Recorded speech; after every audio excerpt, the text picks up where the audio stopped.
As we discussed in our previous video, pop is very simple. First of all, when we try to check if stack is not empty, as long as it's not empty, it is eligible for pop. To do pop, when it is not empty, you only need this one line of the code, indicating that top will go to the previous location, which is top minus equals to 1. This line of the code is optional. It probably only makes you feel better. Before you reduce my top by 1, you want to say that that space, the array of that space equal to null. That line is optional, as I mentioned. If you have that line, it will change the space to -1 before it reduced by 1. If you don't do that, that's totally fine as well. Because even if you don't say that location equals to -1, that space can no longer be traceable.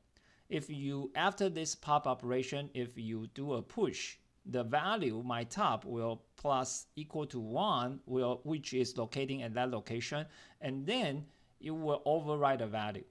If you try to do the top function, indicating you want to see what is the value on top of the stack, then you would just array of my top, which is the one that you already reduced. Let's take a look of an example. It will help you understand the whole process. So you can see that when we try to do a constructor, saying that int data type array, which is the name of the array, say 5, that specify our capacity equals to 5, it will create an array index from 0 to 4. Initiate top equals to -1, saying that this is an empty stack. So this is what constructor will specify. Define the name of the array, define the capacity, define where is the top location. When we try to do the push, since it is not full, which saying that top is not equal to capacity, the capacity is 5, top is now -1, so obviously it is not a full situation. So what we will do is simply top plus plus. So changing from top from -1 to 1 to 0, and then you can see top is actually at that location, and now we simply put the value, whatever that value, into the space, which you will put an A over here.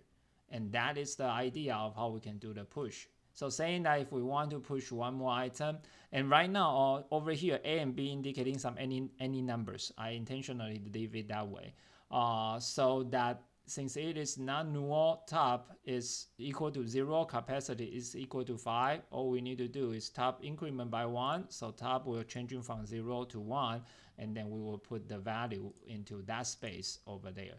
So that's what's happening for another push. Saying that if we want to do the pop, first of all, we will check to see whether or not this is empty. Obviously, top is equal to 1, which is not equal to -1, so this is not empty. All we need to do, like I mentioned, is top minus minus, so top will go to the index of 0 over here. This value, although it still stays over there, when we try to do a push, think about this. In push, this is not full, so top will increment by 1, and the new value you want to push will simply override this value. And therefore, without the line that I mentioned earlier in the pop, it actually doesn't matter. So that basically is the idea about how do we do the array implementation for the stack. You will see that if we try to do all of these operations, first of all, push A, you will see this situation. These are basically 3 examples that I show you in the previous 3 slides. Push B, you will see in this case, and we pop A, and if we pop one more time, then you will have one empty stack over here. So this is like the full process of what's happening over here. This should give you a very good understanding about how do we implement the stack through the array implementation. Of course, there are some problems over here. What if the capacity is no longer enough? Okay, so you see if the static array initially located for the state is too small, what can we do? one way, of course, is that we would be able to terminate the execution. The other one is basically replace with a larger array, so that we will be able to replace a larger array by creating a new array, of course. By doing that, we need to shift whatever elements that we have into the new array, and that would take some time to do it.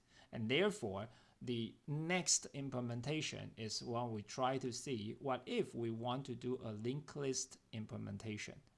So for a linked list implementation, this is actually the simpler or the special case for the list topic that we discussed. Because remember, if we try to do the push or pop, there's only one place that we can do the push or pop, which is the very first location. And if you have a very good understanding about the previous topic, you know that whenever we try to do the special case, insert the very first location or remove the very first location are actually pretty simple. So that is the idea of what we can do using the linked list implementation for the stack operation. So you see that another alternative to allow stacks to grow as needed, which does not have the limitation of the capacity, we can use linked list. So linked list needs only one data member, so saying that pointer my top. In the beginning, all we need to do is initiate my top as a pointer, point at nowhere, indicating that's empty. And that is basically the constructors can do. So simply assign that. As long as my top equal to null, then we will be able to understand this is an empty stack. The top function indicating what's the value on top of it, we can simply say my top dash arrow data, and we can output that, and we will be able to get our top function. To do push, you see that this is again a special case scenario for the list operation because there's only one place you can push, which is on top of it. And therefore, when you do push operation in linked list implementation, the only parameter that's needed is the value that you want to push in.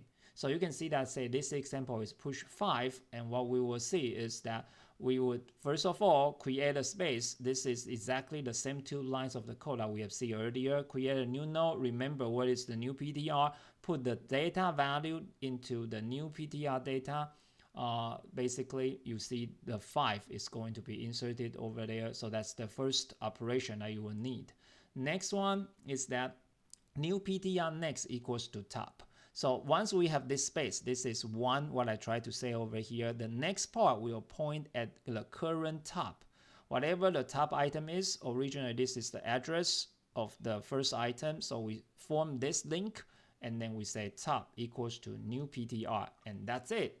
Now the whole linked list will start with 5. Element of 5 goes to 9, 17, and 22. That is as simple as the push operation using the linked list. For pop, again, it's the simple situation.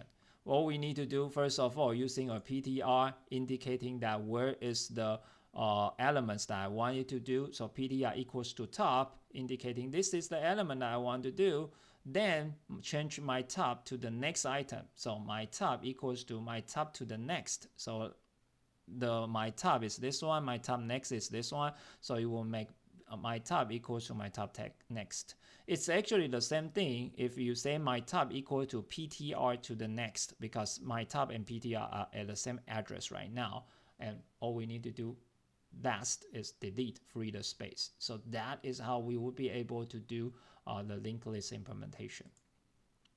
To show everything that we have over here, all we need to do is write the loop, make PTR equals to my top starting from the location, and as long as that is not equal to null, we will move to the next part, and then we can see our PTR to the data, and that way we will be able to get everything that we have. So like I mentioned, this is a simpler version of the list topics that we have discussed. In our next video, I want to talk about the vector implementation. This might be your first time seeing the vector. You can try to image that vector is more powerful, much more powerful array that you have known, because it has all the functionalities array have, and plus it has many useful functions that we will be able to see.